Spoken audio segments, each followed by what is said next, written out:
കിതാബ് സുലൈം അതിൽ പറയുന്നുണ്ട് ഫാത്തിമ ബിവി എങ്ങനെയാ മരിച്ചതെന്ന്. അലി ഇബ്നു അബി താലിബ് പറഞ്ഞിട്ട് ഖാല അമീറുൽ മുഅ്മിനീൻ, എൻ്റെ ഉസ്താദായ അമീറുൽ മുഅ്മിനീൻ അലി ഇബ്നു അബി താലിബ് പറഞ്ഞു എന്ന് പറഞ്ഞിട്ടാണ് ഓരോ വാക്കും അദ്ദേഹം എഴുതുന്നത്. അദ്ദേഹം പറയുന്ന ഒരു കാര്യമുണ്ട്. സുലൈം പറയുന്നു, ഇന്ന ഇന്ദി കുത്തുബൻ, എൻ്റെ കയ്യിൽ കുറേ രേഖകളുണ്ട്. ഇദ്ദേഹം ഷിയല്ലേട്ടോ, ഷിയാക്കളൊക്കെ ഉണ്ടാകുന്നതിന് മുമ്പാണ് ഈ സുലൈം.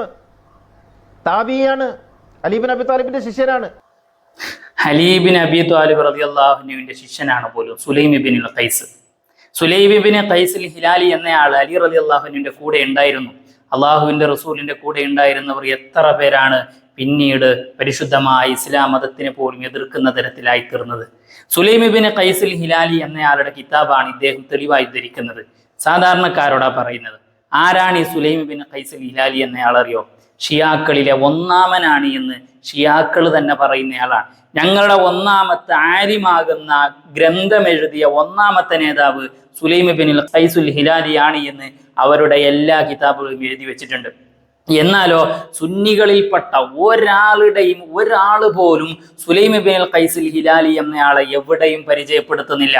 മാത്രവുമല്ല, ബഹുമാനപ്പെട്ട ഈ സ്വഹാബത്തിനെയും താബീങ്ങളെയും പരിചയപ്പെടുത്തുന്ന ഒരുപാട് ഗ്രന്ഥങ്ങളുണ്ട്. അവിടെ എവിടെയും സുലൈം ഇബ്നുൽ ഖൈസുൽ ഹിലാലി എന്നയാളെ പരിചയപ്പെടുത്തുന്നില്ല എന്ന് മാത്രമല്ല, അദ്ദേഹത്തിന്റെ കിതാബ് ഒരിക്കലും തന്നെ അംഗീകരിക്കപ്പെടാൻ പറ്റാത്തതാണ് എന്ന് ഷിയാക്കൾ തന്നെ പറയുന്നുണ്ട്. ഷിയാക്കളുടെ അംഗീകരിക്കുന്ന ആളാണ് ഈ സുലൈം ഇബ്നുൽ ഖൈസുൽ ഹിലാലി എന്നയാൾ. എന്നാൽ അദ്ദേഹത്തിന്റെ ഇപ്പൊ പറഞ്ഞ ഈ കിതാബിനെ കുറിച്ച് അത് ഇത്തിരി ഓവറാണ്, അതിൽ പറയുന്ന പല കാര്യങ്ങളും സത്യത്തിനോട് എതിരാണ്, അതുകൊണ്ട് അത് പറയാൻ പാടില്ല എന്ന് ഷിയാക്കളിൽപ്പെട്ട ചിലര് തന്നെ പറഞ്ഞിട്ടുണ്ട്. അപ്പൊ എത്ര ഗൗരവം ഉണ്ടാകും ആ കിതാബിന്റെ കള്ളത്തരം എന്ന് ചിന്തിച്ചു നോക്കി.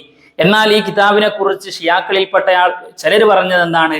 അവ്വൽ കിതാബിൻ കിതാബ് സുലൈം ഇബ്നുൽ ഖൈസുൽ ഹിലാലി. കിതാബ് സുലൈം ഇബ്നുൽ ഖൈസുൽ ഹിലാലി എന്നയാളുടെ കിതാബാണ് ആദ്യമായി ഷിയാക്കൾക്ക് ഉണ്ടായ കിതാബ് എന്ന് ഇവരുടെ നേതാക്കന്മാർ എല്ലാവരും പറഞ്ഞിട്ടുണ്ട്.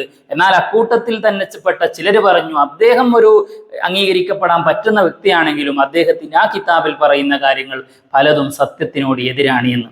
ലോകത്ത് രണ്ട് തരത്തിലാണ് മുസ്ലിമീങ്ങൾ അറിയപ്പെടുന്നത്, ഒന്ന് സുന്നി, വേറൊന്ന് ഷിയ. എന്നാൽ ഇവർ രണ്ടുപേരും അംഗീകരിക്കാത്ത ഒരു കിതാബിനെയാണ് ഇദ്ദേഹം തെളിവായി ധരിക്കുന്നത്. അധപ്പതനത്തിന്റെ ഒരു പോക്കെ.